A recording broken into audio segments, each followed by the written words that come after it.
मार बुदही के लेट होता रे चकवा कोना गावे चलबू सक्का रे का कहिए दीदी हम अकेले चल बताई ना हम बदूरा बहु बारी तो खाना उना बनावत तारी हौ करिया बहु बाप रे बाप उतर के सीट बूट में रहत तारी बाप रे वो लोग के तो चाके नहीं खे रे बबुनी सा रे खाली चकवे ओके गईबे सरकारी है आखिर रिच के बिडोंगा होता तो उमे ना जाइबे सर चली ना भैया चली ना सब साथे चल चली ए हम हो सुन ले बानी कि कभी दोंगा होता चले के ना तनी भेंट कर लियाई चला ना ये जितेंद्र बो चला मिलजुल ला चली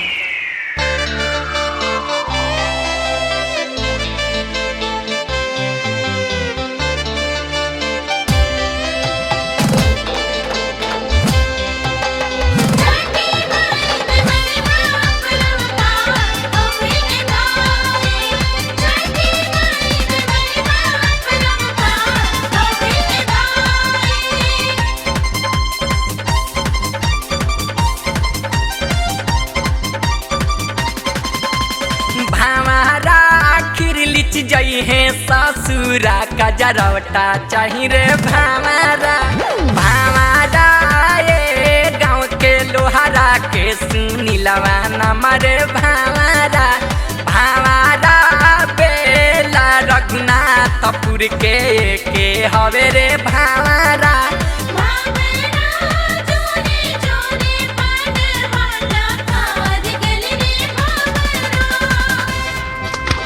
जा दियावा त बुता गइल हो अरे मार मुँह धई के कर बउआ है ए दीदी है के ए बउआ है ने सुना अरे मुँहवे तोहर झुकार देम आ भागना तो कहिए देतारी हाँ पाडू के पोता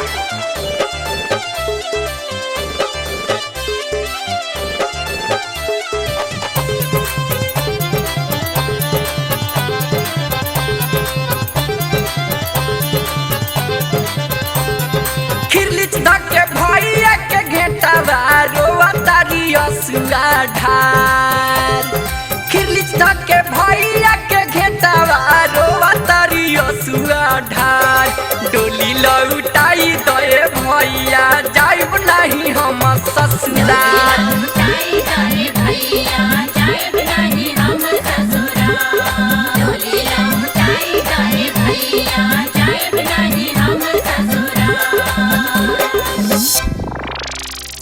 अरे बाप रे भाई ये भौजी हाय रे दादा तू काहे ना गावा तारू हो लागत कि रात पेट पर दिया नहीं खिजरल कादो रे दादा बाबी हे रउआ सही कह तनी रात रउआ भैया से कोस के झगड़ ले बानी हम खिसे खानो नहीं खाइले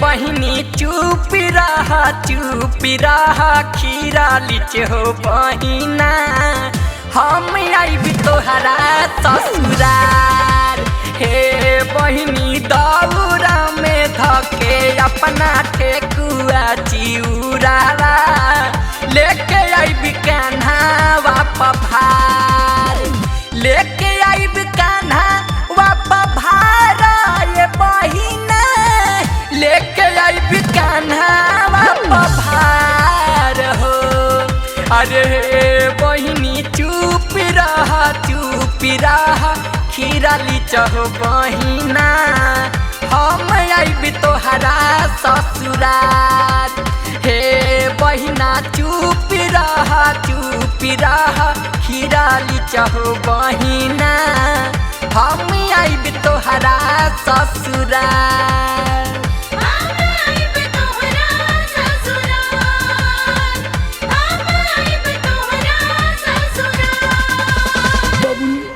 चुप रहा फिर अगला साल कार्तिक में तोड़ा के बोला ले नानू रोवे के चुप ए चाची अगला साल तो इनकरो दोंगा होए वाला बा। तहनी से के बता देलो सरे? हमनी से ना बतेबू तो हमनी ना जाने का। खीरा लीची चलली अपना ससुररिया हटोलिया लचकत जाए। अरे पिया के उतरी है दुअरिया हटोलिया लचकत जाए। नादित संगे ललन जी कहरिया हटोलिया लचकत जाए। अरे देले हसुबा सही खबरिया हटोलिया लचकत जाए। लचकत जाए डोलिया लचकत जाए। लचकत जाए डोलिया लचकत जाए। खीरली चचलली अपना ससुररिया हटोलिया लचकत जाए।